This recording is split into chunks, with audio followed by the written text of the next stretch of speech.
délégations étrangères.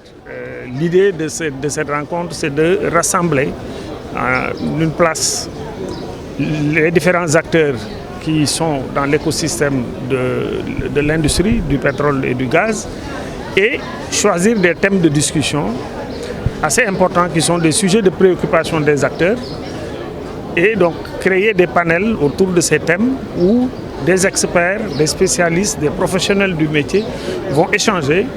Ils viennent d'horizons diverses, ils sont dans des secteurs différents, mais ils partagent les mêmes préoccupations. Donc on leur donne l'opportunité aujourd'hui de discuter de ces sujets-là pour pouvoir donc voir qu'est-ce qu'on a fait depuis que la politique de contenu local a commencé à être mise en place.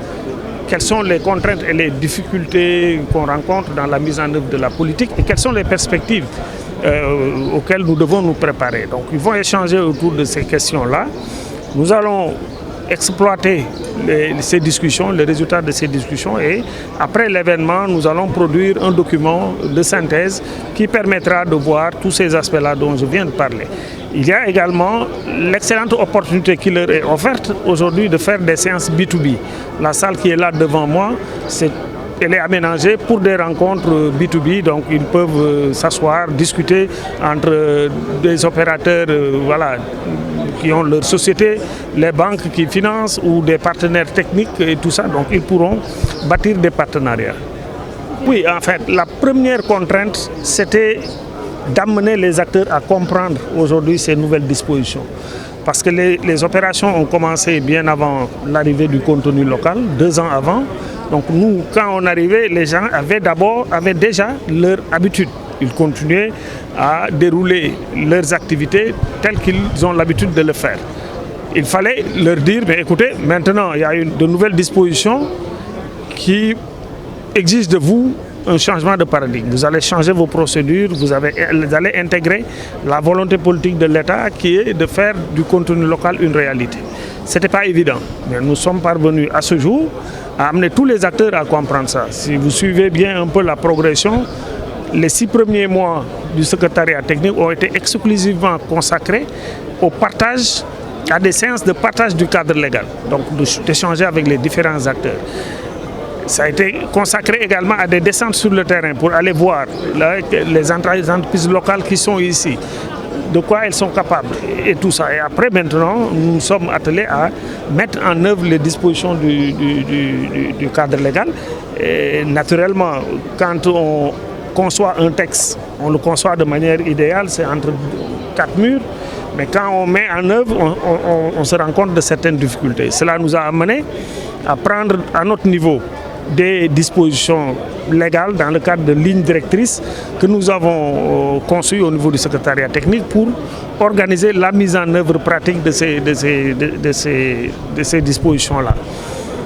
Les principaux défis, c'est le financement des entreprises locales parce que nous avons une industrie capitalistique qui demande beaucoup de ressources financières et donc il faut amener nos acteurs financiers à comprendre cette nouvelle industrie qui est différente des autres et pour lesquelles on ne peut pas s'accommoder des procédures bancaires classiques, les procédures de financement classiques.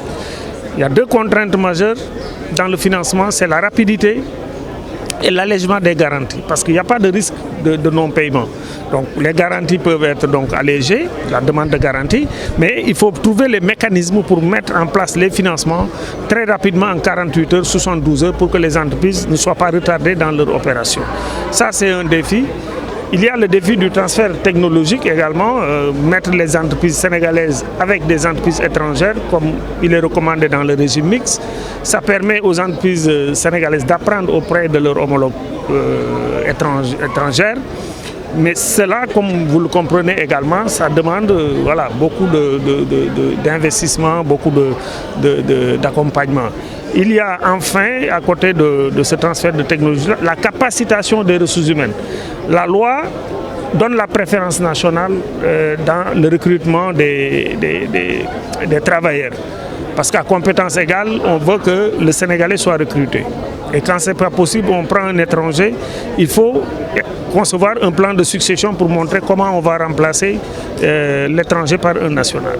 Mais pour y arriver, il faut que le capital humain sénégalais soit formé, soit capacité pour pouvoir se prévaloir des compétences requises pour remplacer et occuper les postes qui leur sont destinés. Oui, là également, j'ai l'habitude de dire, on parle de métier du pétrole, c'est un abus de langage. Parce que, ou alors si on devait identifier les métiers qui sont spécifiques au pétrole, il y en a très peu. Dans le pétrole, c'est une industrie qui a besoin de tous les métiers. C'est tous les métiers qu'on retrouve là-dedans, vraiment tout. La seule spécificité, c'est que c'est un secteur normé avec des standards élevés en termes de qualité, d'hygiène, de sécurité, environnement, etc. Et pour cela, quand vous venez avec vos compétences et votre expertise, on va vous demander maintenant de prouver, de certifier vos compétences. Donc c'est des certifications que des organismes connus à travers le monde, habilités, délivrent à ce personnel-là pour montrer que oui, cette personne, elle est habilitée à faire ce travail-là. Quand il s'agit des produits, de confectionner des produits, des équipements qu'on fabrique et autres, pareil, les équipements, les produits utilisés doivent être certifiés. Donc c'est l'autre aspect qui mérite aussi d'être souligné.